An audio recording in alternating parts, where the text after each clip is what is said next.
جيل العزة والحرية سوف يعود والراية الإسلامية حتما ستسود جيل العزة والحرية سوف يعود والراية الإسلامية حتما ستسود جيل يغلي كالبركان جيل يزحف كالنيران جيل يغلي كالبركان جيل يزحف كالنيران قادم جيل العزة والحرية قادم. بسم الله الرحمن الرحيم. الحمد لله رب العالمين والعاقبة للمتقين ولا عدوان إلا على الظالمين، وأشهد أن لا إله إلا الله وحده لا شريك له، وأشهد أن محمدا عبده ورسوله.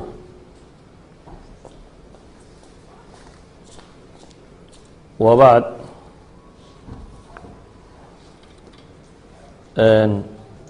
sida walaaluhu qoondeeyeen waxaan ka warrami doonaa qisadii ku saabsiisanayd islaamnimadii salmaan alfarisiy, abu cabdullah salmaan ibn اlislaam, ninkay culamaai taarikh ku tilmaamaan. salmaan waa صaxaabi jaliila oo saxaabadii waaweyneyd ee nebiga ka mid ah salawaatu ullaahi wasalaamu calayh. waxaanu ka mid yahay saxaabadii cilmiga iyo zuhdiga ku caanbaxday. waa nin saxaabiya oo raggii cilmiga ku caanbaxay ka mid ahaa, isla markaana ka mid ahaa raggii zuhdiga ku caanbaxay. waayo waa ninkii amiiru lmuslimiin laga dhigay inuu ka taliyo beershiyadii hore markay muslimiintu qabsadeen magaaladii madaa-in la odhan jiray, isaga ayaa waali looga dhigay. madaa-in waa magaalooyin yaryar oo boqoradii beershiya hore ay samaysteen, oo imika iska xaafadun dacalkeeda ku taalla magaaladan hadda baqdaad la yidhaahdo.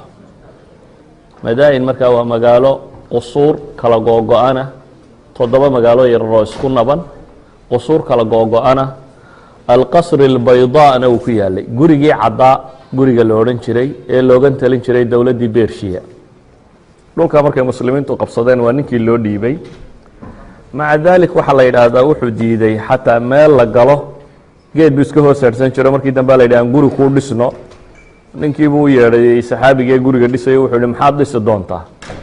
waxay ku yidhaahdeen mid haddaad istaagtana madaxaagu gaari doono, haddaad iskala bixisana cagahaagu aanay in badan iyana gaari doonaan. yacnii kookh yar uno aada hadhsato.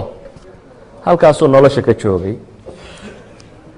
qisasku markay yihiin sheeko dhab ah oo dhacday way ka cibro badan yihiin waxyaabo badan oo kale, bini aadamkana way kaga raad badan yihiin. salmaan qisadiisan aynu ka warrami doonna waa qiso tilmaamaysa qof bini aadamah oo xaq raadiyey. inagu waxaynu naqaanaa oo maanta agteenna ku caan ah safarada xoogsitagga ah, in dunidao dhan loo meero, halka u dambaysa iyo halka u horeysaba la maro safar xoogsitaga. inta hadhayna inay ku wareysato oo warka ugu quruxda badan le kaa maqlaan uu noqdo hebel wuu gala. laakiin waxaynu marka kan akhriyi doonaa safarkaa ka gedisan. safar uu safray nin qoys ladan ka dhashay oo hanti haystay oo mujtamaciisa ka tirsanaa, laakiin safarkiisa oo dhami uu ku salaysayay inuu xaq raadiyo, inuu xaq baadi doono. safarkiisa uu ku salaysan yahay. walidaalik qisadatan waxaan jeclay inaanan riwaayaadka tirada badan lee taariikhtu soo arooriso soo qaadanin, ee aan soo qaato oo qura hal xadiid ama hal qiso oo sanadkeedu xasan yahay. yacni imaamu axmed xadiidka uu soo saaray oo rijaalka sanadkaa ku jira dhammaantood rijaalu saxiix ba ay yihiin, ilaa iyo ibnu isxaaq mooyaane rijaal hiqaat ay yihiin. ibnu isxaaqna uu rajul xasanu lxadiida yahay. xadiidkaasi oo culamada xadiidku ay ku tilmaamaan inuu sanadkiisu xasan yahay. xadiidkaasi markaa wuxuu ku saabsiisan yahay waa salmaan alfarisi iyo isagu iska warramaya u warramaya saxaabi kale oo yar markaa cabdillaahi bnu cabaas saxaabigii la odhan jiray buu u warramaya waxaanu uga warramayaa taariikhdiisii nololeed ee xaqraadinta cabdillaahi bnu cabaas markuu xadiidka warinaya wuxuu leeyahay waxaan ka qaaday min fii afka salmaan baan xadiidka ka soo qaaday buu leeyahy cid kale igama warramine salmaan laftiisa ayaa warka ii sheegay dhacdada tan waxaynu ka fahmi doonaa marka haddii alla yidhaahdo inaanay wada sax ahayn in laga dhigo qofku inuu majbuur yaho aanu waxba haynin qofku inay bii-ada uu ku nool yahay iyo duruufta ku weegaarsan aabbiyo hooyaha dhalay iyo hidaha iyo tara cidduu ka tirsan yahay iyo caqligiisu intuu dakaagiisu gaadhsiisan yahay intaasuun inay xukunto oo uu yahay munfacil yacni qof isaga wax loo tilmaamo markaa aan ka dhex bixi karin inuu yahay aynu tilmaamno insaanku hadduu niya saadiqa la yimaado ikhlaasuu ku jiro dhab ay ka tahay waxa kani uu raadceeyo inuu gaadhi karo isagoo duruufta uu ku nooliyey iyo bii-ada uu ku nooliyey iyo waxoo dhamme ay dhanka kale taagan yihiin waa xujada dadka caajisiinta ah xujada tidhaahdo dee maxaa sameeya duruuftaa sacab ahayd meeshaan ku noolayn baa caynka ahayd noloshaa caynka ahayd nolosha caynkaasoo dhan waa la bedeli karaa hadday dhabkaa tahay waa xujada dadka kusaale ah dadka caajisiinta ah waxaa mudan runtii inaan tilmaamo intaynan qisadaba bilaabin sheekha la yidhahdo moxamed ratib annabulsi oo ka warramaya siirada saxaabiga kan ayaa wuxuu muqadamo ka dhigtay sheekhaasi oo ka warramaya siirada saxaabiga kan ayaa wuxuu muqadamo uga dhiganaya markuu masaladaa ka warramayo wuxuu leeyahay insaanku hadduu xidhxidho ay dhab ka tahay oo ay casiimadu jirto inuu xaqa gaadhi karo aan mithaal idin siiya buu yidhi mithaalkiisaasi wuxuu ku bixiyey runtii mithaal maanta aada gariib dadkan maanta jooga ugu noqon karaa wuxuu mithaal u qaatay nin 55 jir ku soo gaadhay isagoo umiya 55 sannadood ku soo gaadhay isagoo umiya dabeetana go-aankaa qaatay inuu waxbarto qoraal iyo kitaabo bilaabay qur-aanka xifdigiisii ku xigsiiyey sulamkii sharciga ee shareecada loo marayey maray dabeetana noqday sheekhii masar ugu weynaa shaykhul azhar masar ka noqday waa nin 55 jir waxbarasho ku bilaabay qoraal iyo akhris iyo qur-aan la xifdiyo isla markaasi gaadhay inuu noqdo shaykhil azhar 96 jir buu ku dhintay markii dambe wuxuu leeyahay shaykhul azharkaasi min rajul laa yaktub walaa yaqra fii sini 55 ku gaadhay ayuu ahaa buu leeyahy laakiin markuu go-aankan iyo casiimada tan qaatay wuxuu noqday inuu shaykhul azhar noqdo muddadaa yare kooban ilaahayna wuxuu inoo tilmaamayaa kula numidu haaulaaءi wa haaulaaءi min caطaaءi rabbik wma kana caطaaءu rabbika maxduura idan waxaa aada u habboon inaynu qisada tan u fiirsano salmaan alfarisi radia allahu canhu wuxuu ku bilaabaya wuxuu leeyahay waxaan ahaa nin farisiya farisigu waa persian erani min ahli asbahaan magaalada asbahaan la yidhaahdo ama gobolka asbahaan la yidhaahdo u dhashay tuulada jayun la yidhaahdaan ka imi buu leeyahy tuulo jay ayuu xadiidkaasi tilmaamaya riwaayaadka qaarkood baa jayaan sheegaya magaca qaarkood alfaada laakiin waa lafdi farisiya xadiidkan laakiin xasanka ahi wuxuu ku tilmaamayaa jayun in tuulada la yidhaahdo idan waa nin reer asbahaana reeraan ka tirsanaa tuuladaasi ku dhashay aabbahayna wuxuu ahaa buu yidhi dihqaanu qaryati dihqaanka waxay idhaahdaan odayga magaalada cumdaha u ah ninka dee hantida iyo maalka iyo maamuuska iyo diin iyo waxba looga dambeeyo ee magaalada odayga ka ah ayuu aabbahay ahaa. waxaa meeshan ka muuqata salmaan inuu nin meel fog ku dhashay yahay, jaziira alcarab meel ka fog inuu ku dhashay, inuu yahay nin ka dhashay usro ama qoom dabka caabuda. halkaa waxaynu ka dareemaynaa inuu yahay abcad insaan can ilxaq, inuu ka tirsan yihi dadba kii xaq ugu fogaa nin dab caabudaya oo tuulo yaroo jayi la yidhaahdo ku dhashay oo beershiya dhexdeeda ku taalla.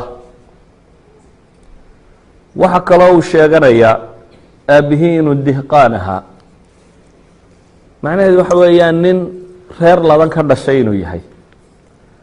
reer ladan markuu qofku ka dhasho, abnaada dadka waxhaystaa ay dhalaan waxay ku dawaqaan xoolaha iyo tumashada iyo magaca iyo maamuuska iyo waa qof mashquula buu noqdaa.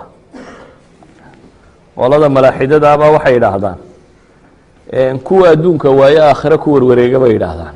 qolada malaaxidada ah qofku markuu adduunka waaye bay yidhahdeen unbuu yidhahdaa aakhiraan raadacaynaya.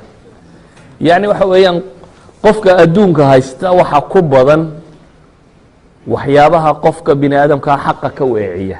qofkaasee waxba haysanini dee maba jiro wax badan oo xaqa ka weeciya.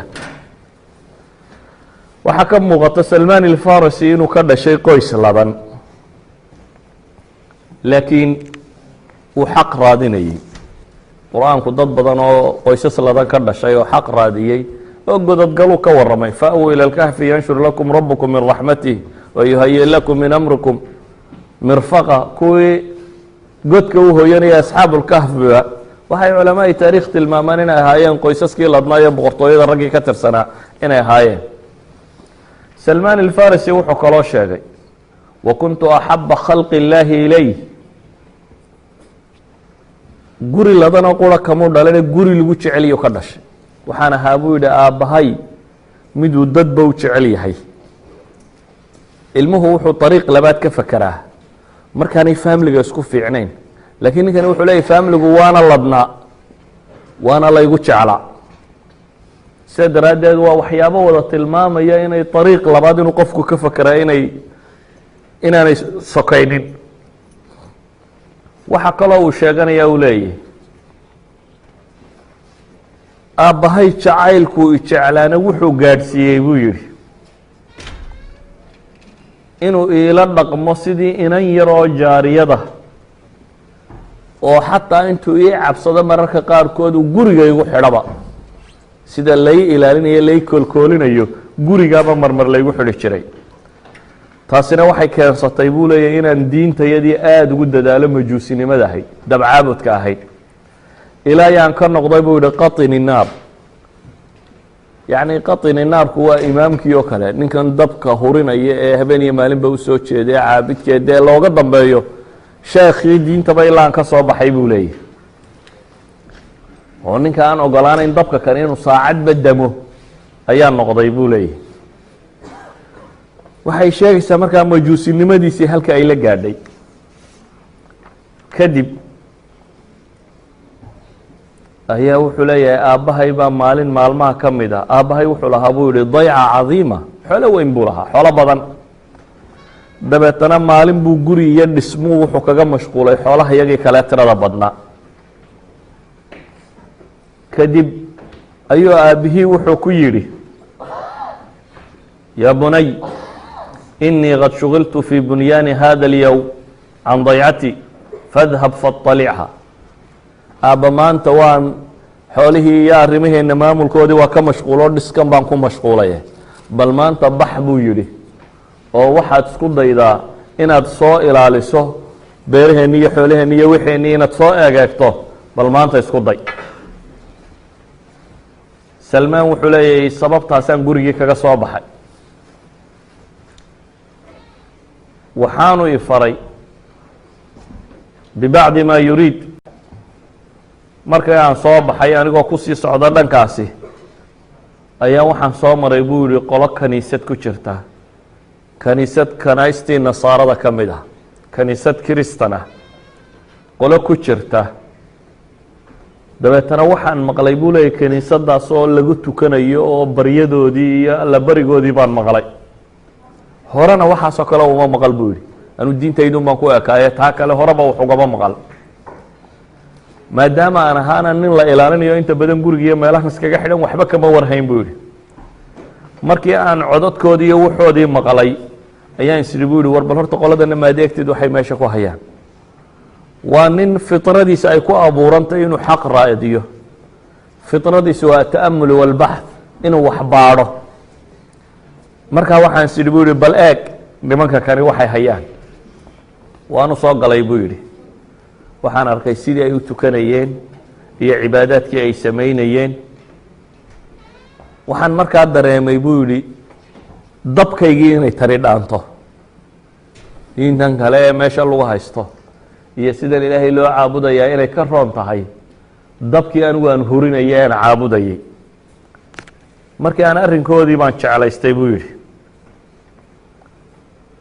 sidii aan markaa u baxsinaya u raacraacayay nimankan warkoodii ayaa cadceeddiiba dhacday buu yidhi maalin dhan buu ku qaatay meeshii iyo warraadinteedii cadceeddii markay dhacday oo aanan aabbana wixii uu ii diray qabanin ayaan su-aal weydiiyey buu yidhi nimankii waxaan ku yidhi waree dhaha diintana haysataan ee ilaahay ku caabudaysaan waxaan rabaa asalkeedii inay iga warantaan meesha asalkeedu yaallo maadaama ninkani xaqiiqo raadinaya wuxuu rabaa inuu ogaado gunteeda wadaad beershiye joogo kristana un inaanu ka qaadanin ee bale xaqiiqada diintan ba inuu soo ogaado sidaa daraaddeed waxaan ku yidhi buu yihi ayna aslu hada diin diintan asalkeedii iga warrama waxay igu yidhaahdeen buu yihi diintan asalkeedii sham bay jirtaa sham baa asal u ah waan ka soo noqday buu leeyahy marka waxaa meeshan ka muuqata salmaan isagoo nin dhalinyaro ah oo yar inuu yahay nin xaqiiqo raadinaya nimaan ku kalsoonayn un dadku waxay iska haystaan inuu iska haysto nebigu wuxuu leeyay laa takunuu imaca taquuluuna in axsana naasu axsanna wain dalamuu dalam ha odhanina buu nebigu yidhi anagu dadkun baanu iskala soconnaa dadku hadday wanaagsanaadaanna waan wanaagsanaanaya hadday xumaadaanna waan xumaanaya ee wuxuu nebigu inoo tilmaamaya qofka muslimkii inuu mar kasta isagu wanaagsanaado dad baa xun inaanu xumaanin waxa uu yahay salmaan alfarisi nimaan ku dhaqmaynin inaa wajadnaa aabaana calaa umma wa inaa calaa aahaarihim muhtaduunkii aabbayaasha ayaa diin haystay unaanana tii baanu iska haynayna aan ku dhaqmayn lakiin xaqiiqu raadinaya nimankii wuxuu ku yidhi asalkii diintan buu weydiiyey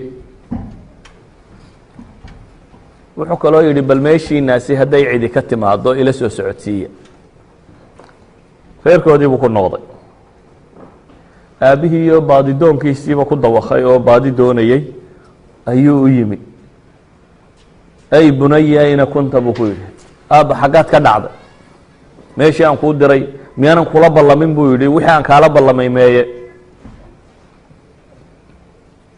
salmaan xaqiiqadu u sheegay aabba buu yidhi qolo halkan oo kiniisad ku jirto tukanaysaan soo maray diintoodii markii aan arkayna waabay cajab gelisay sidii aan ula joogayna cadceeddii baa ku dhacday odaygii markaa wuxuu ku yidhi laysa fii dalika diini khayr diintan aad sheegaysay aada u tagtay qolada tan khayr kuma jiro diintii aabbayaashaabaa ka khayr badan dabkaaga haysa buu leeyahy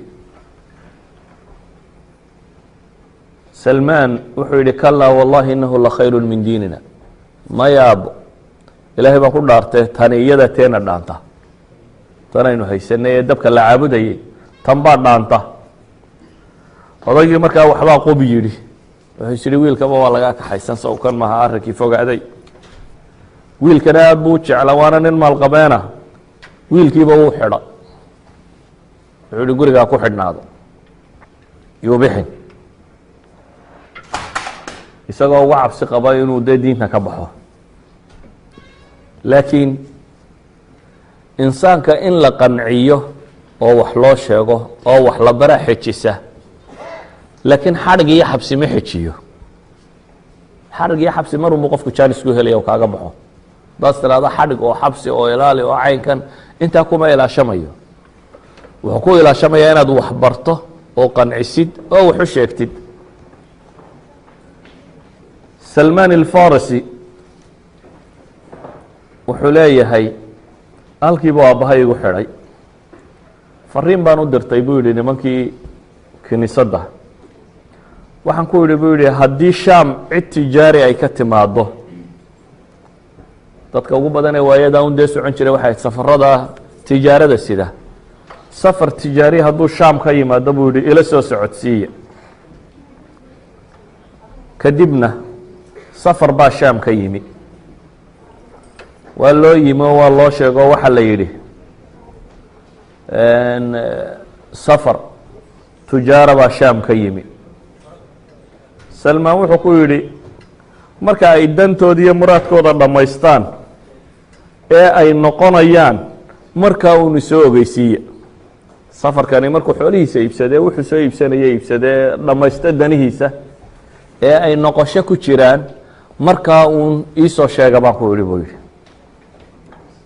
markii dambe haddana u yimaadeena waxaa la yidhi safarkii waa dhaqaaqayaa waxaanay qabanayaan shaam markaas baan iska furay buu leeyay wixii ugu xidhnaa xadhiggii iyo wixii ku xidhnaa buu iska furay dabeetana wuu xidhxidhay salmaan wuxuu ka tegayaa guri barwaaqaysan oo xoolo yaaliin oo maal yaallo oo magac iyo maamuusu ku leeyahay wuxuu u socdaa meel aanu garanaynin oo horeba u arag cid aanu garanayno uu sii raacaya laakiin waxa uu u safraya waxa weeyaan inuu xaq helo noloshiisu inay mudba'in noqoto uu diin saxa helo ayaa kala weyn cunadan iyo gurigan iyo waxan oo dhan walidaalika buu safarkan bilaaba qoladii buu raacay markuu raacay wuxuu yimi shaam shaam markii uu yimina wuxuu ku yidhi war diintan cidda haysata ayaa ugu fadli badan bali tilmaama diintan maan rabaa bal inaan wax ku ogaadee cidda u aqoon yahansane ugu fiicane xaqnimo diintan u haysata ii sheega usquf fi kiniisa baa loo tilmaamay usqufku waa nooc min bishop wadaad kaniisad haysta ayaa loo tilmaamay waxaa la yidhi ninkaas baa inta halkan joogto u roon ninkii baan u imi buu yidhi waxaan ku yidhi bu niyow diintan baan doonayaa waxa aan rabaa inaan adiga kuu shaqeeyo adna aada waxi bartid oo aan diintanna kaa barto kulana cibaadaysto kula tukado ninkii wuxuu yihi fadkhul soo dhaafde marka salmaan jay oo isbahaan ku taalla isbahaan waa beershiyada shishe ayuu lug ka soo bilaabay shaam buu tegey waa safar aada u dheer safarkaa kumaankumka kilomitira wuxuu u maraya inuu xaq raadiyo meeshii markuu yimina wuxuu yihi war yaa ugu aqoon yahansan oo diintan si fiican u garanaya waxaa loo tilmaamay wadaad bishop oo kiniisad jooga ninkiina wuu u yimi ninkii codsigiisiibuu u dhiibtay inaan kuu shaqeeyana waan rabaa buu leeyey inaad waxna i barto kulana tukadana waan doonayaa soo dhaaf buu ku yidhi laakiin tajribadiisii uu xaqa ku raadinayey waxaa galay hakad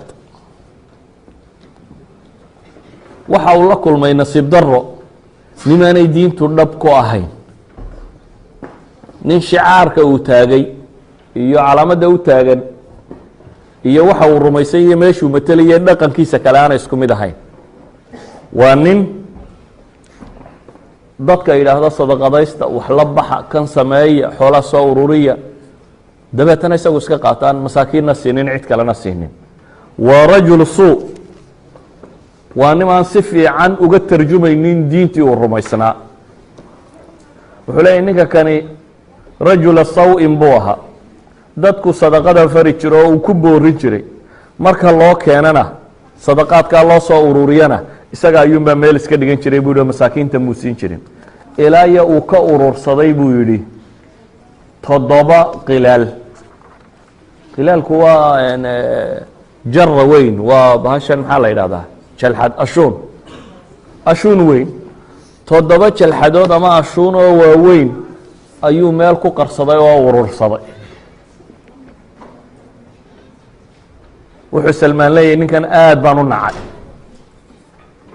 aad ayaan u nacay. waad nacaysaa qofka markaad xaqiiqadiisa ogaato.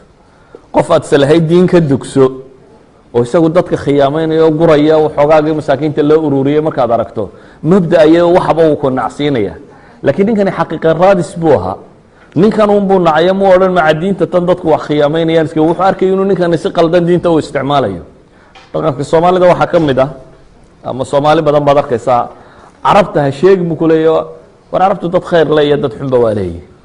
waxaa laga yaabaa un mashkilad isaga ka soo martay nin carbeed ama waxoogaa lacaga ka qaaday ama dafiray ama adoonsaday ama eryaday ama waddan ka saaray ama intaa inuu ku saleeyo diinta dhammaanteedba. diinta iyo carabnimadu waa kala nooc. rajulu suu haddaad la kulantay ama rajulu saw-in nin xun haddaad la kulantay macnaheedu maaha inay diintu xun tahay. salmaan wuxuu leeyahay ninkii baa geeriyooday. markii ay damceen nasaaradii inay aasaan ba waxaan ku yidhi buu yihi waryaadhehe ninkani nin xun buu ahaa. markaasa waxaa la yidhi maxaad ku garanaysaa? waxaan idhi weli ninkani sadaqadana wuu idin fari jiray isagaana urursan jiray. maxaad taa ku garanaysaa? waa ka kansigiisii halkaa yaalla buu yidhi halkaa ka raadiya. meeshii baa la baadhay waxaa la helay 7 ashuun ama 7 jalxadood oo uu ku jiro dahab iyo waraq ka buuxa, silfar iyo fida, silfar iyo gold halkaa ka buuxa. markii ay arkeen bay waxay yidhahdeen wallaahi inaanan aasaynin. dabeetana inta la rajmiyey baa meydkiisii la salbiyey oo iskaga tageen. waa la isbaarbaaray kiniisadii nin kaloo sheekhaa la keenay. ninkii sheekh ahaa salmaan wuxuu leeyahay ninkan dambe loo keenay. nin baa lay keenay buu yidhi famaa ra'aytu rajula laa yusalli اlkhamsa uraa annahu afdalu minhu azhadu fi اddunya walaa argabu fi اlaakhira walaa ad'abu leyla wanahaara minhu. nin baa la keenay buu leeyahay aanan anigu arag nin 5 tukada mooyaane. cahdigii salmaan ninka 5 tukada kumuha dee saxaabadii la yaqaanay bay ahaayeen. nin 5 salaadood tukado oo dee wax walaaqa lama aqoon. waxaa la yaqaanay nin 5 salaadood tukado oo ilaahay rumaysan oo saxaabiyo dee raggaa ku jira baa la yaqaanay.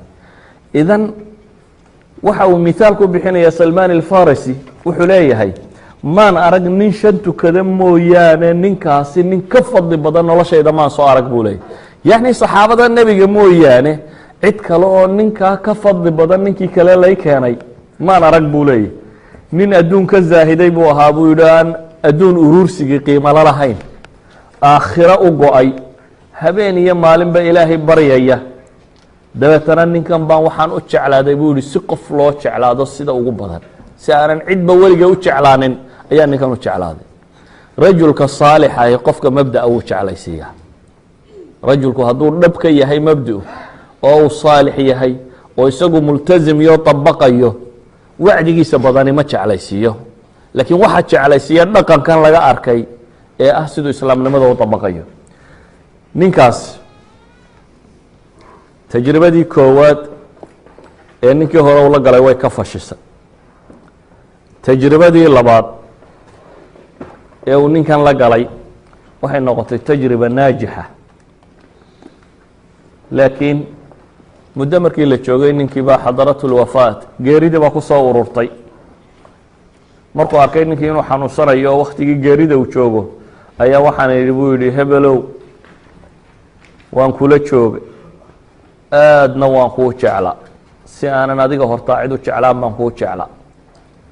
maantana waxaa ii muuqata inay kugu soo ururtay ilgeeriyaad baad maanta la leedahay. waxaan rabaa inaad ii dardaarantid ee yaad ii dardaarmaysaa. masalada tan waxaynu ka fahmaynaa isagoo salmaan diintii fahmay oo ku dhaqmay ayaa haddana qofku wuxuu u baahan yahay xaqa cid uu la gargaarsado. kelidu ma qurux badna. wuxuu raadinayaa cid markuu caajiso iyadu dhiiran oo xaqa u sheegta, markuu daciifo isagu xaqa u sheega. cid ay diinta isu gargaarsadaan buu raadinayaa. saaxiibku waa wax weyn, iyo jamaacada iyo bulshadu. keliduna waa wax dhib badan. walidalik salmaan isagoo xaqii fahmo ninkan aada u jeclaad oo diintii ka gartay ayuu haddana wuxuu ku leeyahay ninkii, adiga waa kana waad sii socotaa laakiin weli saaxiib baan u baahnay, ee yaad igula dardaarmaysaa, maxaad se ii dardaarmaysaa, maxaad ifaraysaa? ninkii wuxuu ku yidhi anigu maanta garan maayo mabda-an aan haysto cid haysato dunida korkiisa joogta garan maayo. dadkii way dhinteen buu yidhi xaqa ku sugnaa waa madheen, waxaana soo hadhay dad diintii bedelay oo ka tegey. nin uun baan iminka sii garanayaa buu leeyahy raggan xaqa ku tuhmayey. ninkaas wuxuu joogaa buu yihi mawsil. mawsaltu waa magaaladana taqaaniin ee ciraaq ah. shaamna markan wuu joogaa. nin mawsil jooga un baan garanayaa buu yihi ragga aan isleeyahay xaq baa kusii hadhay, raggii kale madhe eh kaas baan garanayaa buu yihi. salmaan alfarasi awalba xaq buu u socday. meesha waxaa ka muuqata inta badan ahlu xaqu inay dad yar yihiin, dadka inta badanina inay iska lubsan yihiin. salmaan awalba beershiya wuxuu lugta uga soo bilaabay inuu xaq raadiyo. maanta oo loo sheegay saaxib kaleo ay diinta isku gargaarsanayaanna wuu raadinayaa. salmaan shaam buu ka tegey, mawsil buu tegey. markuu ninkii u tegeyna wuxuu ku yidhi ninkii kale waa dhintay saaxiibkii ahaa, markii la aasay buu iskaga tegey, shaam buu qabtay. shaam ninkii ugu tegey wuxuu ku yidhi warniyahow waxaa ii kaa soo dardaarmay sheekhaasi hebel la odhan jiray caynkaa iyo caynka ahaa iyo aan la joogay. markii uu geeriyoonayaan ku yihi ii dardaarno adaa la kaa soo dardaarmay. ninkii wuxuu ku yidhi bes haddii hebel kulu soo dardaarmay kaalay ila joog, aniga ila joog. ninkii saddexaad weeyaan, kana waan la joogay buu yidhi. fawajadtuhu khayra rajuli calaa amri saaxibi. nin wanaagsan oo halkii saaxiibkii maray isna maraya buu ahaa buu leeyahy. waa rixlaad ayuu ku jiraa xaq lagu raadinayo, rixlo ka gedisan kuwa maanta inta badan dunida la galo. ninkii muddo markuu joogay ayay isagana nin kaloo da-un buu iska ahaaye tiisii soo ururtay. salmaan haddana kelinimadii baa dhibtay. mar kaluu su-aashii bilaabay uu leeyahay warniyow adigana waan ku arkaa, geeridii waa kugu soo socotaa, arrinkaygana waad ogey, sidaan kuugu imina waa kuu muuqatay, dee yaad kale maanta ii dardaarmaysa, yaad adna ay bunay wallaahi maa aclamu rajula calىa mihli ma kuna calayhi ilaa rajula binasiibiin. ninkiina wuxuu ku yidhi maanta anugu garan maayo cid haysata wixii anagu aanu haysanay ilaa iyo nin jooga magaalo kale oo iyana nasiibiin la yidhaahdo mooyaane. ee ninkaa raadcayso oo qabo. salmaan weli baadi goob xaqeed buu ku jiraa, safarkiisu haddana xidhxidhay. 3 nin baa geeriyooday, kii afraad buu u socdaa. salmaan wuxuu tegey nasiibiin. markii saaxiibkii la aasay ee uu geeriyooday ayuu nasiibiin qabtay. nin baan u imi buu yidhi isna raggii xaqa ka mid ah, oo isna raggii xaqa rumaysnaa ee haystay ka mid ah. ila joog buu isna yidhi. ninkii nasiibiin buu isna muddo la joogay. waxaan helay buu yihi nin saaxiibadii wixii ay ku sugnaayeen isna ku sugan. isna markaan muddo la joogay buu yihi baa geeridii kusoo ururtay. markaasaan ku yihi buu yihi hebelow waad ogeydo hebel baa hebel ii dardaarmay, hebel kalena hebel buu ii dardaarmay, hebel kalena mosel baa laysoo dardaarmay, kadibna adaa laysoo dardaarmay. waa ninkii afraad, bal yaad adna ii dardaarmaysa. yaad adna ii dardaarmaysa wuxuu uhi wallaahi ma naclamu axada baqiya calىa amrina aamuruka an taأtiyahu ilaa rajula bicamuriya meesha camuuriya la yidhahdo camuuriyadii caanka ahayd ee khilaafata haaruun الrashiid dhulkii la furanayay ahayd camuuriye mooyaane meel kale cid kale oo aan kuu tilmaamo garan maayo magaalada camuuriya la yidhaahdo beledkaasaa nin ku ogaa xaq haysta dee haddii aad jeceshahay ninkaa aad buu ku yidhi saaxiibkiisanina waa geeriyooday dabeetana waa ka safray waa safarkii imisaad markaa waa kii shanaad yani sham buu bershiu ka yimi oo sham buu yimi ninkii hore ula joogay wuu dhintay kii labaadee ula joogaa dhintay wuu ka safro ciraaq buu qabto mowsal buu tegey kii uu la joogay baa dhintay wuu ka safro nasiibiin buu tegey waa shaamiya baa udhexaysaa mowsal dhexdeeda nasiibiin ninkii joogaa dhintay wuu ka tego camuuriyuu qabtay camuuriye ninkii joogay ayuu yimi oo wuxuu leeyay ninkii baa soo dhoweeyey isna xaq uu tilmaamay waa la joogay muddo markuu la joogay ayaa wuxuu yidhi waxaan ku hamiyey bal waxoogaana xoolana inaan dhaqdo waxaan dhaqday buu yidhi markaasi in lo ah iyo hunayma neef yaro adhiya ama adhi yar baqaraat iyo hunayma ayaan dhaqday buu leeyahy intii isagoo dhaqday lana jooga sheekhaasi jooga camuuriya ayaa isagana geeridii ku timi buu yidhi markaasaan idhi buu yihi bal adna dardaaran yaad i faraysaa xaggaan see u kaca wuxuu igu yidhi buu yidhi niyow aniga waa soo ururtay cid aan kuu tilmaamo mabda-i aanu haysanay diintii masiixiga ahayd ama kristanka ahayd oo aan la bedelina rasmigiiya cid aan kuu tilmaamo haysata ma haya buu yidhi waa wakti ay faaftay yani diinta masiixiyadda bedelkeedii waxaa ka qeyb qaatay boqorkii qustantiin lo odhan jiray iyo shirkii niqiya lo odhan jiray shirar baa lagu bedelay boqor aan isagu diinba haysan baa nimankan isugu yeedhay dabeetana 2,000 oo qof dad ku dhadhow baa isu yimi 2,000 oo qof 371 kooxa baa dhan isu raacday kooxdaasuu taageeray waa kooxdii lahayd ciise inay ilaah weeyaan iyo waa dabeeca ilaahiya iyo dabeeco kale buu wada leeyahy kooxdaasuu taageeray kooxihii kale waxaa lagu soo rogay dowladdii romanisku markaasi in kanaa'istooda lala wareego kutubtooda la gubo wax walba la cadaadiyo hardaqa lagu xukumo zanaadiqa lagu xukumo kooxdan yaree dowladda raacsisan iyo madhabkeedii baa faafay idan meelahaasi romanisku ka yaro foguun midhar ku libdhay oo wadaadaa mooyaane cumuuman diintii dowladdaa dunida haysata marka kan marka ninba nin buu u tilmaamaya uu leeyahy uu ninkaasba in yar u qarsoon tahay oo aan filaya raggii ragga hore ka soo hadhay inuu yahay akhiiran ninkan markii uu yimi ninkani wuxuu leeyahay anigu cid kaloo aan kuu tilmaamo garan maayo laakiin dardaaran kale ayaan ku siinaya niyo waxaa soo galay wakti nebi uu soo bixi doona baa soo dhowaaday nebigaas oo diintii nebi ibraahim dadka ku soo celin doona dhulka carbeedna ka soo bixi doona una soo hijroon doona meel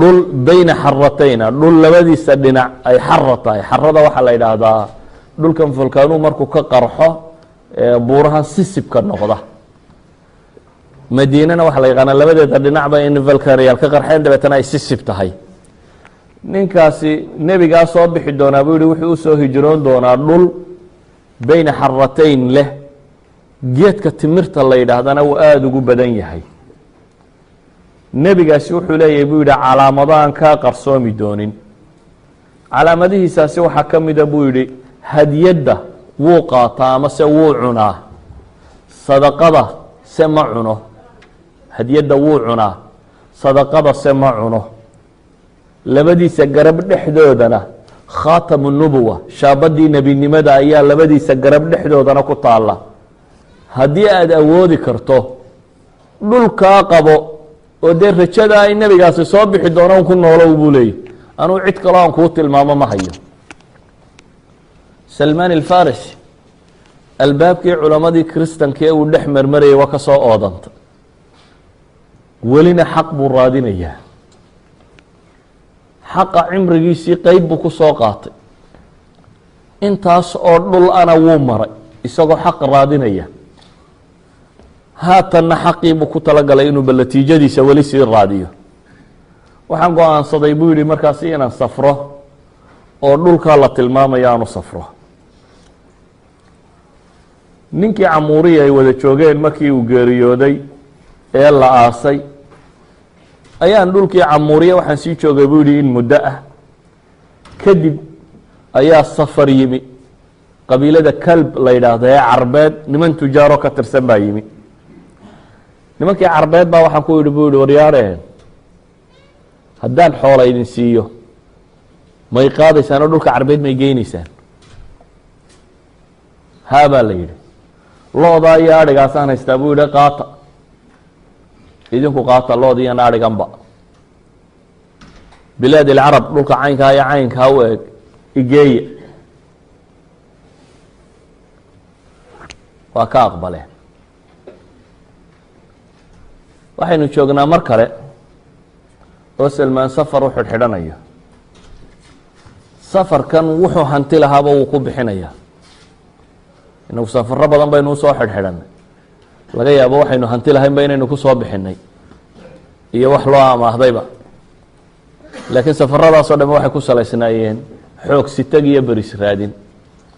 salmaan laakiin weli safarkiisu wuxuu ku salaysay inuu xaq raadiyo, naftiisana uu badbaadiyo. waxa uu markan taagan yahay wixii uu xoolo haystay ee yaraayo uu haystay oo dhan inuu qadimo liajli meel uu rajaynayo in nebi ka soo bixi doono inuu u dhowaado tago. saas buu nimankan xoolihiisii ku siiyey. dabeetana way soo kaxeeyeen. 5 ninoo horena wuu soo maray. marka nimankii carbeed way khiyaameeyeen, qolo qowlaysataa bay ahaayeen. dhexda markay marayeen ayuunbaa inta xadhigga la isugu jiiday ayaa la yidhi waa addoon yar aanu ka soo iibsanay camuuriya, yaa naga iibsanaya. salmaanoo xaqii raadinaya ayaa isagoo addoonnimo loo iibiyey. nin yahuudiya bay ka iibiyeen oo ay addoonnimo uga iibiyeen.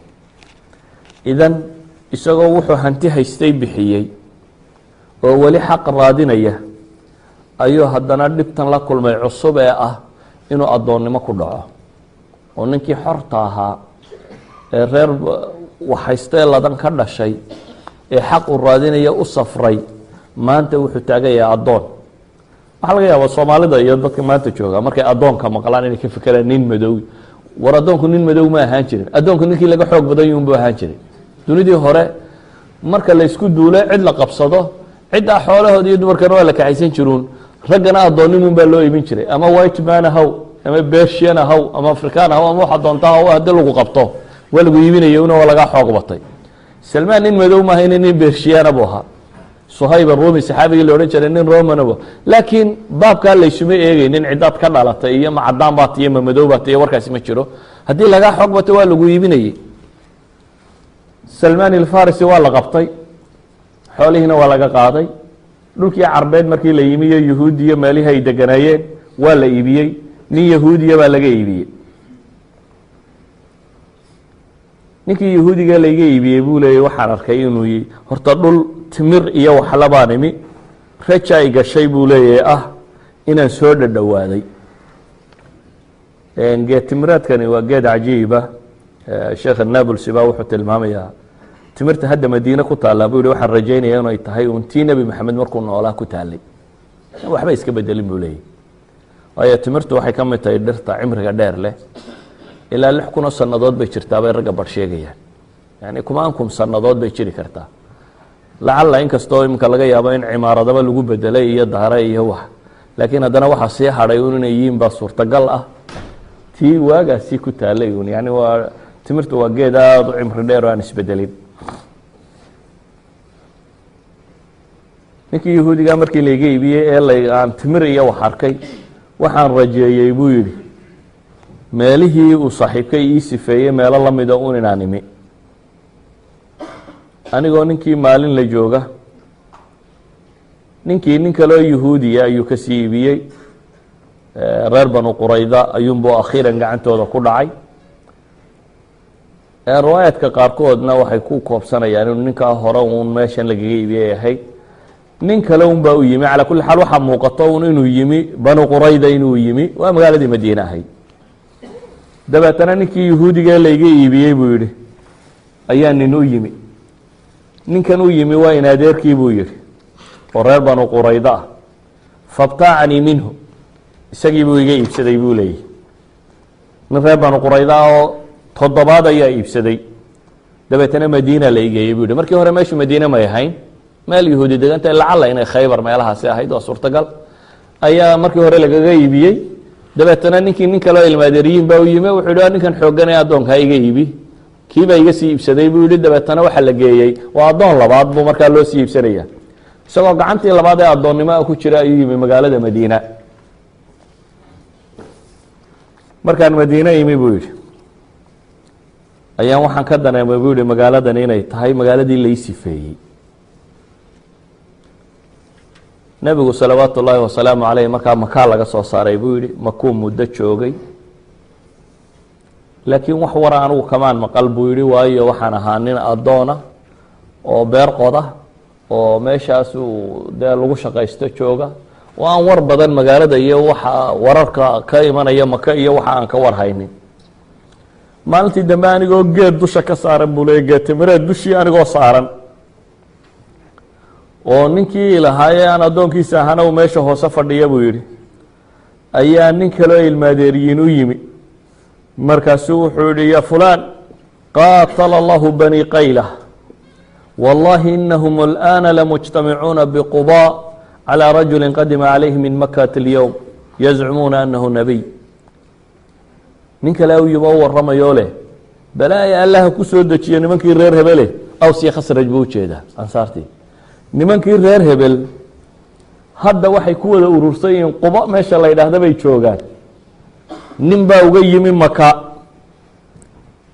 sheeganaya inuu nebi yahay yacni wuxuu ka warramaya salmaan alfarisi isagoo weli addoon ah oo geed timireed saaran oo sayidkiisiina hoos joogo oo geedkii ka shaqaynaya in war yimi sayidka loo sheegayo oo la leeyahay magaaladii madiine ahaa waxaa soo galay nebi moxamed salawaatu ullaahi wasalaamu calayh markii aan warkii maqlay buu yihi akhadatni alcurawaau ay alximya waa qandha igu jabtay buu leeyahy markaan warkii maqlay farxad daraaddeed ilaa aan u maleeyey buu yihi inaan geedkaba ka soo dhacayo geedkiiba intaan dhakse uga soo daadegay ayaa ninkii ku yidhi buu yidhi anigoo islowsanoo ordaya intaan geed ka soo daadegay maada taquul maada taquul war maxaa tidhi warkii igu celi baan leeyahay buu yihi ninkii sayidkaygiioo halkan taagan baa cadhooday buu yihi oo dhir baaxu labada indhood ka jaray addoonkan geedka saaran ee la rabay inuu geed ka shaqeeyo ee wardoonka ah ee labada nina iswaraysanaya dhex ordayeele maxaa tidhi ayuu ka cadhooda wuxuu yihi dhir baaxu indhaha iga soo jaray isagoo igule buu yihi maa laka walihaada aqbil calىa camalik waar adiga iyo waxan maxaa idinkala galay oradoo shaqadaada qabsa buu igu yihi buu yihi waxaan idhi bu yihi qultu laa shay inamaa aradtu an astahbitahu cama qaal waxba igama geline wuxuun baan rabay inaan warka runtiisa ogaado baan ku idhi buu yihi muddu salmaan addoonnimadiisii haddana iskaga jiray waxoogaa baan urursaday buu yihi dabeetana galabnimadii markay fiidkii noqotay baan tegey buu yihi quba ayaan ugu tegey buu yihi nebigoo jooga waxaan ku yihi buu yihi waxa i soo gaadhay inaad nin saalixa tay asxaabtaadiina inay kula socoto dad dee qariiba atiin oo magaalada aan qariib ku ah qariibkuna kolleyba waa baahan yihi waxoogaa sadaqo aan ururiyey baan hayaa waxaanan arkayaa cid la siiyey inay idinku xaq badantiine dee bal sadaqadan qaata baan ku idhi buu yihi waa waxoogaa sadaqo aan idin siiyey markii aan u dhiibay buu yihi intuu xaggaa isaga duway ayuu saxaabadiisii wuxuu ku yihi buu yihi kulu cuna isna gacantiisa wuu ka haystay buu leeyahy salmaan tilmaamtii ninkii camuuriyo joogay uu soo siiyey maxay ahayd dhul beyna xaratayn oo timir leh ayuu ka soo bixi doonaa nebigaasi. sadaqadana ma cuno, hadyaddana wuu cunaa, khaatimu nubuwana dhabarkuu kaga yaala. salmaan arrimihii buu rabaa inuu baadi doono markaan arkay inaanu cunayn buu yidhi ayaan idhi buu yihi ha tani waa horta mid ka mid a arrimihii. waa noqday buu yidhi, nebiguna madiine ayuu qabtay buu yidhi. maalin kale ayaan haddana u imi, waxaan ku yidhi buu yihi waxaan arkay buu yidhi inaad cunaynin sadaqada, hadiyaddan baan kuu sidaa ee qaado. hadyaddii buu nebigu cunay buu yihi salawaatu ullaahi wasalaamu calayh. saxaabadiisiina waxbuu ka siiyey. markaasaa naftaydii waxaan ka idhi buu yihi haataani itnataan, halkaa horta labaad haysaa baan idhi buu yihi, laba ayaa kuu caddaaday. beri dambe maalin dambaanu imi buu yihi xabaalii baqiici alqarqad nebigoo jooga oo jinaaso soo raacay, meyd soo raacay oo laba maro sita oo saxaabadiisii dhex fadhiya baan u imi buu yidhi. markaasaan salaamay buu yidhi, dabeetana halkan dhabarkiisaan ku warwareegay buu yidhi anigoo eegeegaya. wuxuu rabaa inuu arko dhabarkiisa. nebigu salawaatu ullaahi wasalaamu caleyh labada garab dhexdooda wuxuu ku lahaa khaatimu nubuwa oo ah shaabad nebinimo, timo u baxay sidii khaatamka ama maxaa la idhahaa shaabadda sideedoo kale u samaysan oo nebinimadiisa tilmaamaya maxamed rasuulullahi ay qoran tahay. waxaan eegay buu yidhi dhabarkiisii khaatamu nubuwa ayaan ka egeegay buu yidhi anigoo baadhbaadhaya ayuu i arkay buu yidhi ninkaygan dee kolba xagga dambe ka wareegaya, qof waad garanaysaa un de kolba intuu dhabarkaaga istaago raba inuu ku eego. markaasuu maradii ka rogay buu yidhi, maradii uu sitay buu nebigu salawaatu ullaahi wasalaamu caleyhi ka rogay. waan eegay buu yihi khaatamu nubuwana waan arkay. dabeetana intaan ooyey ayaan anigoo dhunkanaya kusoo foorarsaday buu yidhi. markaasuu igu yidhi buu yihi war soo wareeg. wuu isoo wareejiyey. markaasaan sheekadaydii uga sheekeeyey buu yidhi. sheekadani aanu hadda wadno ee ka soo bilaabmaysay isbahanin isagoo jooga qaryadii jay la odhan jiray, sheekadaasaan tilmaamay buu yidhi. markaan sheekadii u sheegay sida aan ibnu cabaas hadda kuugu sheekeynaya markaan nebiga ugu sheegay ayaa faacjaba rasuulu llahi sala allahu alayh waali wasalam an yasmaca dalika asxaabu. wuxuu nebigu jeclaystay buu yihi in saxaabadooda maqlaan. wuxuu yihi war barkaalaya dhegeysta ballinkan warkiisa. warkii baan akhriyey buu leeyahy, saxaabadii o dhan baan warkii u sheegay. addoon baan ahaa buu leeyahy salmaan, addoonnimadii baan ku mashquulay. dagaalkii beder iyo uxud toona kama qeyb gelin. maalintii dambe ayuu nebigu wuxuu igu yihi buu yihi katib ya salmaan, salmaanow mukaataba samee. mukaatabadu waxa weeyaan ninka addoonka oo isagu is-iibsada, yani waxa weeyaan cidduu addoonka u yahay ayuu heshiis la gelaya. wuxuu leeya niya waan intaasoo xoolaa ku siiyo dee ifasax, markaad intaasoo xoolaa ii keenta buu leeya fasax baa tahay. wuxuu igu yihi buu yihi nebigi katib ya salmaan, ninkan yahuudigaa heshiis la soo gal, mukaataba la soo gal, qoraal la soo samayso oo wax ku soo heshiiya. ninkii baan u imi buu yihi, kitaabadii baanu wada samaysanay. wuxuu yidhi buu yihi waxaan kugu sii daynayaa 300 oo geed timireed inaad halkaa bannaan ka beertid oo cusub, iyo 40 wiqiyadood oo dahaba inaad ii keento. wuxuu rabaa ninkan yahuudiga inuu ninkan dhigmiirto aanu sii daynin. saasi daraaddeed wuxuu leeyahay dee diin ahaanna wuu arkaa ninkani xaggu usii socdo. walidaalika wuxuu yihi waxa aan kaa rabaa 300 oo geed timireedna inaad beertid, 40 waqiyadood oo dahabana inaad ii keentid. nebigaan u imo waxaan ku yihi buu yihi ilaahay rasuulkiisiiyo ninkii heshiis baa la soo galay, heshiiskuna intaasuu sheegaya. nebigu saxaabadii buu la hadlo wuxuu yihi aciinu akhaakum, war walaalkiinu soo gargaara. raggii waa baxeen. dabeetana waxaa la ii keenay buu leeyay dhirtii yaryaradee timirtee la abqaalayay. nin 30 geedii keena, mid 20 keena, mid 15 keena. yani waxaa loogu deeqayaa dhirtimireedkii waa beeraleydii kale ee muslimiinta ahayd ee ansaar ahayd ayaa waxay igu soo deeqday buu yihi wadiyadii ama dhirtii yaryareed ee timirtee la beerayay. ilaa iyo 300 geed ba la keenay buu yihi. dabeetana nebigu wuxuu igu yihi buu yihi salawaatu ullaahi wasalaamu calayh, tag salmaanow meeshii lagu gurayey samee markaad dhammaysana ii yeedh adigu waxbaa ku ridine waan baxay buu yihi wuxuu soo sameeyey dee meesha la abqaalayo waa tan inta la qodo meel yaroo biyo xidhana loo sameeyo 300 oo god oo geetimireed lagu rido ayaan soo sameeyey buu yihi markii aan soo dhameeyey baan soo noqday nebigaan u imi salawaatu ullaahi wasalaamu calayh dabeetana ii dhiidhiib buu yidhi adigu dhirtii baan u dhiibay mid walba gacantiisa ku abqaalay buu leeyahy nebigaa gacantiisa ku sameeyey salmaan wuxuu leeyahy ilaahay baan ku dhaartay inaan geed quri iga qaadhin buu yihi wuxuu nebigu ii beeray 300 geedee nebigu u beeray xabadi kama xumaanin ee 300ba waxay noqdeen dhir baxaysa oo koraysa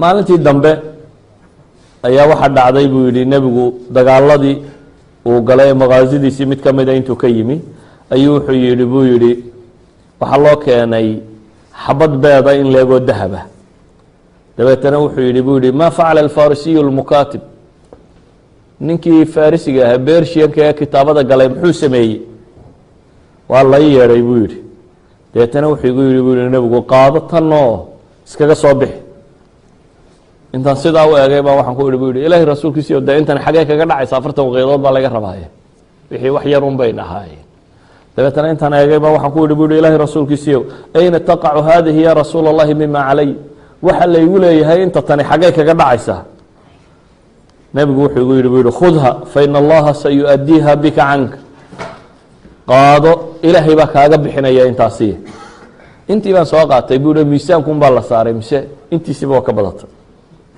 waladii nafsu salmaani biyadi 40 awqiya faawfaytum xaqahu mactaqt 40 waqiyadood bay sidii ku noqotay bu yihi intii yareedaan salaa waxba noqon mayso ilaahay baa barakeeyey uu nebigu yihi qaad adigu iyo u geeyo miisaama iyadaa kuu noqon doontee waa geeyey buu yihi waa la miisaamay 40kii bay noqotay xaqiisii oo dhan baan u oofsaday dabeetana markaas baan ka soo xoroobay buu leeyahy salmaan alfarisi markaa dagaalkii koowaad ee muslimiintu ay galaan ee isagu ka qayb qaataa wuxuu ahaa ghaswatu khandaq culamaai taariikhna waa kuwa sheega inkastoo riwaayadu sanad ahaan aanay asixinin laakiin culamaai taarikh waxay sheegaan inuu ahaa ninkii lahaa makiidadii lagu badbaadiyey maxay madiina yacni ninkii keenay farsamada ah ciidanka intan le kama hortegi karayne ee magaalada madiini waxay leedahay 2 dhinac waa buur didib ah saa daraaddeed farduhu ma roori karaan meel farda lagaga soo weerari karo ama ciidamo caynkaasi kaa soo geli karaan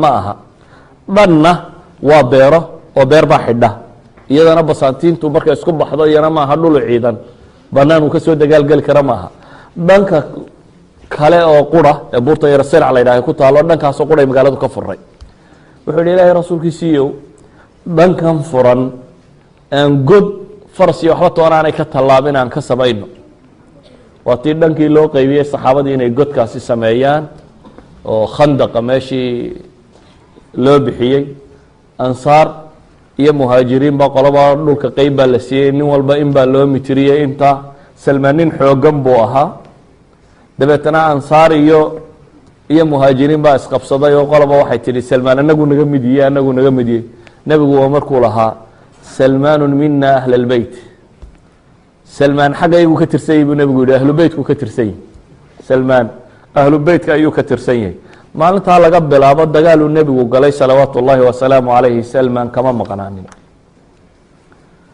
qisatu salmaan sida imaamu axmed uu ugu soo aroorinayo ee musnadkiisa yacni dhul badan oo kale qisada ku soo aroortay laakiin waxaan qaadanay lafdigii ku soo arooray musnadu imaamu axmed waa sidaas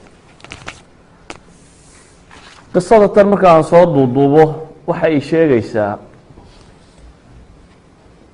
insaanka saadiq ee runta sheegaya ee xaqa raadinaya inuu ilaahay subxaanaه wa tacaala xaqa haleeshiiyo wاladiina jaahaduu fiina lanahdiyanahum subulana ilahay wuxuu leeyahy kuwa annaga taayada u dirire u dagaalama ee raba inay xaqa helaan xaqaanu ku hanuunin ilmaan wuxuu la kulmay nimaan diinta ka run sheegaynin wuxuu kaloo la kulmay gurba meel diintuba ku yarto kolba nin un la sheegayo meel heblaayo 1,000 kilomitr la soconayo meel heblaayo nin la sheegayo intaasoo 1,000 kilomitr buu salmaan socday oo aan wax la wataa jirin ee cagahooda lagu soconayey isagoo mar kastaba raadinaya qof xaqa ugu gargaara. taasi waxay sheegaysaa qofka muslimka ah iyo culammadii muslimiinta hore markaad u fiirsato rixlaadkay xaqa iyo diinta u geli jireen waxay ahaan jirtay rixlaad qaadheer.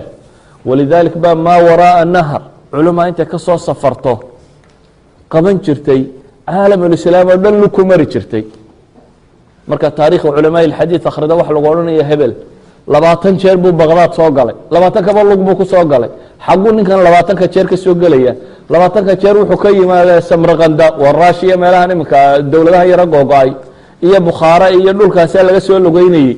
dabeetana baqdaad baa lug lagu gelayay, Maka iyo Madiina lug lagu gelayay, haddana Shaam baa lug lagu gelayay, Falastiin iyo dhulkan baa lug lagu tegayay, Masar baa lug lagu gelayay. intaas waxa la raadinayay diin iyo xaq in la raadiyo. waxaa loo sheegayay mararka qaarkood sanad culuwiyo qura ah. sanad maxay ah? sanad alxadiid xadathana fulan xadathana fulan ayuu wuxuu leeyahay halkan adiga kaa qaadanaya mar hadduu nooliyo sheekhii aad ka soo qaadatay maan isaga afkiisaba ka soo qaado. inuu sanadka gaabsado daraaddeed ayuu u lugeynayay. waxay qisadani tilmaamaysaa cilmigu wax la raadceeyo inuu yahay. waxay tilmaamaysaa qofka murabbiga ee caqiide fiican leh wax loo lugeeyo inuu yahay. waxay tilmaamaysaa saaxiibka diin kugu dhaama qof loo socdaale inuu yahay. waxay tilmaamaysaa maalka inuu yahay diintu wax la siisto oo maalkaaga oo dhan intaad iibiso si aad diin saxa iyo caqiide saxa iyo cibaado saxa u hesho in loo halgamo inay tahay. waxay tilmaamaysaa caqabaadka qofku inaanu ku niyad jabin. insaanka caasimkee wax go-aansadaa inay mashkiladii kaa hor timaado. salmaan 5 ninoo 5 magaalo joogu u kala lugeeyeynu ku tilmaamaynay, labadii koowaad mooyaane 4tii kaleba u kala lugeeyey. salmaan lugtuu nebiga u lugeynayay inuu raadceeyo addoonnimay geliso oo la kala iibiibsanayey. kullu haadihi اlmashkilaat kamay joojinin wixii uu raadinayey. waxaynu garanaynaa qofku hadduu xaqa raadiyana in ilaahay subxaana wa tacaala u gacan qaabto. niyada qofka muslimka ah baa khayru min camali. niyadu hadday dhab tahay ilaahay baa subulka kuu fudaydinaya. laakiin ilaahay wuxuu u taalacanayaa intay niyadaada tani saadiqatay, intaad run sheegayso. ma yare labaclabacbaayo caruurta iyo reerkaa kaxaynaya xaggeed geynaysaa waddanka iyo dhub odhanaya waar meesha beriskaa cidhiidhiya oon iskaga tegaynaa meel lasii joogo badan maayo. yacni niyadu intay adag tahay ay ku adag tahay inay dhab ka tahay in diin la raadinayo.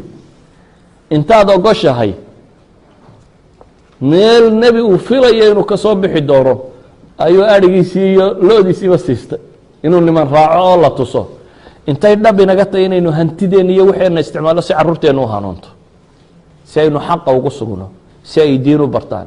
intay dhab inaga tahay inaynu u gaajoonno, inaynu caqiidadeenna saxanno, inaynu diinteenna hagaajisanno. waxaan u malaynayaa qisada tan walaalaha muctamarka qisadan doortay runtii inay dalaaladeeda leedahay. weliba dadkeena galbeedka jooga inay dalaaladeeda u leedahay.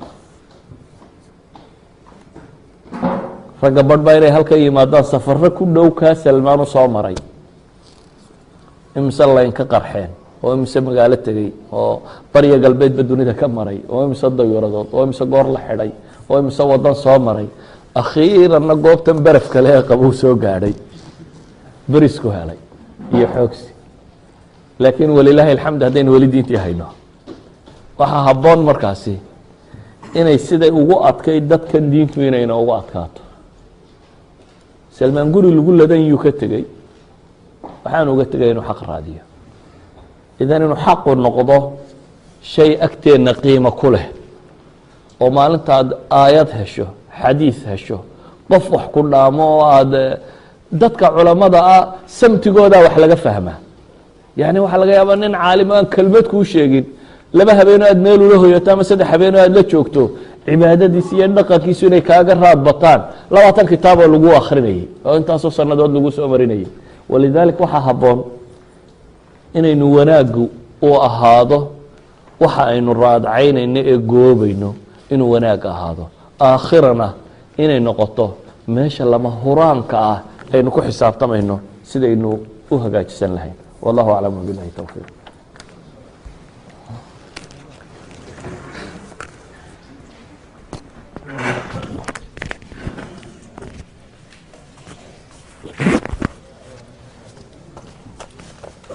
جزا الله شيخنا الشيخ مصطفى حاج إسماعيل خير الجزاء وبارك عليه.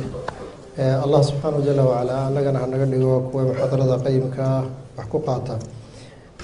صدق سؤالات بان إن شاء الله تعالى شيخ ويدين دونا مركز دونا وعن عطسنا إن فلسطين حيا لي محاضرة دي سؤال هدي أيها إن أصعد إن شاء الله تعالى يوجسيسية مهمة مركز هلا فلسطين ولا ليال.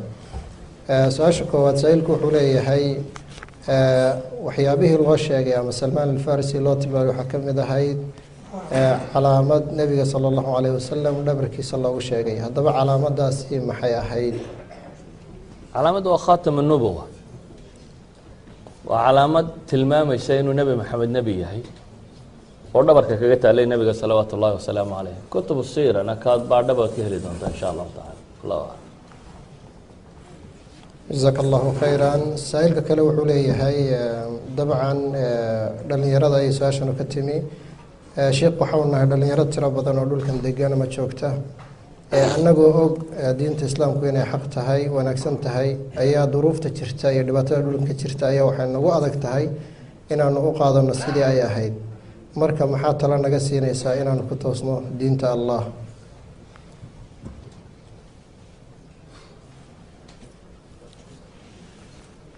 ugu horeyn naftayda iyo tiinaba waxaan kula dardaarmaya inaynu ilaahay ka baqano subxaana wa tacaala mar kasta oo laba shay ay iskhilaafaan insaanku ka u qiimaha weyn loo horeysiiya mar kasta oo laba shay aada noqoto inaad kala doorato insaanku waxaa caadiya inuu horeysiiyo ka u qiimaha weyn leh waxaan naftaydiiyo tiinaba kula dardaarmaya inaynu xaqa ku mintidno oo ku dhegsanaano nabigu salawaatu ullaahi wasalaamu caleyh isagoo saxaabadiisu la fadhida ayuu wuxuu yidhi aakhiru zamaanka muslimiin waktiga dambe rag baa iman doona buu nebigu yidhi midkood ajarkiisu uu la mid yahay 50 minkum buu yidhi 50 idinka mida uu la ajariyay saxaabada way yaabeen waxay dhahay yaa rasuulallah 50 minna aw minhum ma konton anaga naga mid mise konton iyaga kamid uu la mid yahay may wuxuu yidhi konton idinka mid buu la ajariyay wuxuu nabigu ku sifeeyey waa dad nool waqti diintu ay tahay dhimbiil daba oo hadduu qofku hayana uu guban doono hadduu sii daayana dee uu diin la-aan u bixi doono waxay tilmaamaysaa inagu weli waqtiga inaynan joogin baan u malaynaya laakiin inay rag waqti gaari doonaan diintu inay dhimbiilba ku noqon doonto imaa inuu diin la-aan u baxo iyo dhimbiil inaad haysaa dee wax fudud maaha haddii xabad dhuxul un lagu yidhaha sacabkaa ku haysaad yeeli haddaad tuurtana dee daran oo wixii lagu yidhi ilaali lume haddaad haysana waa inaad gubataa macnaheedu wuxuu tilmaamayaa nebigu gubasho inay ka door bideen inay diin la-aan u baxaan waxaan tilmaamayaa markaasi diin la-aan wax ka liitaa ma jira qofka muslimka iyo diintiisa inuu ku yato oo xejisto hadi waaxida ka labaad aan dhalinyarada u tilmaamaya waxay tahay wadanadan dadkii joogay inay diin bartaan way adkaatay halka sababe koowaad aan isle way u adkaatayna waxa weeyaan luqadii carbeed baa ku adkaatay laakiin waxaan arkay luqada carbeed inay fududahay qofkii aqbala inuu barto haddaad aqbasho hal course oo 6 bilood ama 9 bilooda inaad Masar ama Suuriya ama Suudaan ama wadanada carbeed mid kamid ah tagto course لغير ناطقين بها baad soo qaadan kartaa oo 6 bilooda ama 9 bilooda waxaan soo noqon kartaa adigoo si fiican diintaadii u baran kara oo u akhriyi kara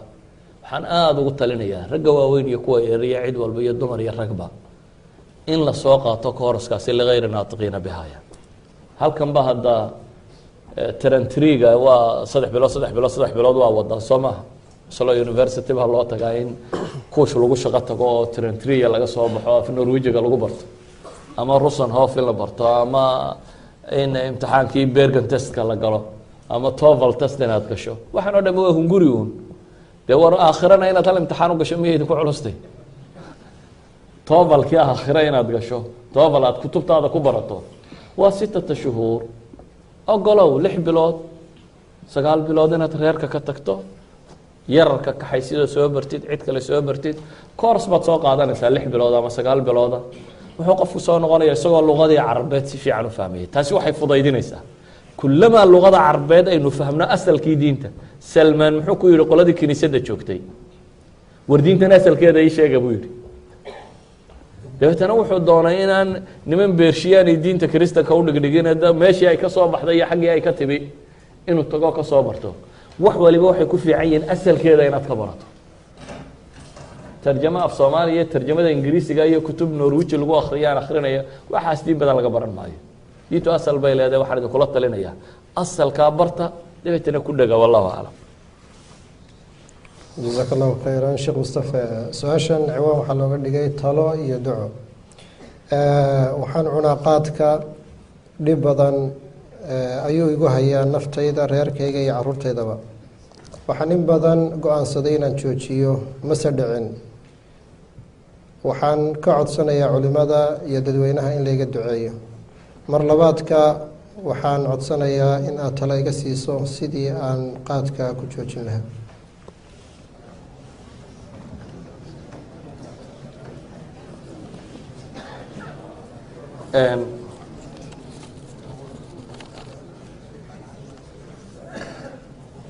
aafaadka ugu waaweyn ee ummadda soomaaliyeed haysta waxaa ka mid a daragaasi qaadka la yidhaahdo.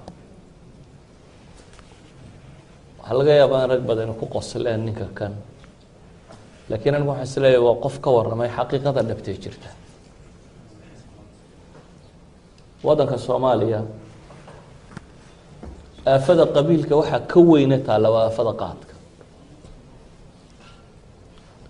oo aan odhan karo waa balaayooyinka ugu waaweyn ee mujtamaca haystee baabi'iyey. dagaalo badan iyo rabshado badan iyo dhib badan oo dhacdana ay keentay. waana muftaaxa fasaadka o dhan. umulkhabaa'is cindana qaad baa ka ah. qaadna waxaa loo cunaan u malaynayaa uun waagii hore garasho la-aan iyo geed fiican oo la moodayey, laakiin maanta waxaa macruufa inuu daragga ka mida yahay. daragga ka mid oo caadiya inuu yahay, mukhadar caadiya inuu yahay. waa masale cilmiyan aan maanta u baahnayn dood badan. waanan jeclahay qaadkaasi saynu ummadeenna uga badbaadin lahayn. muddaan hadda ka fakerayay waddankeennii inaan ka dhisno urur aan shaqo kala qaban inuu qaad sharxa mooyaane. waayo aqoon daraaba badatay oo wuxuu xuyey baa dadkii garan waayeen. aada baan u rajaynayaa in la sameeyo aan dan kala lahayne sharxa uun bahalka iyo aafada mujtamaca ku hayo. qaadku waa aafo aada u weyn.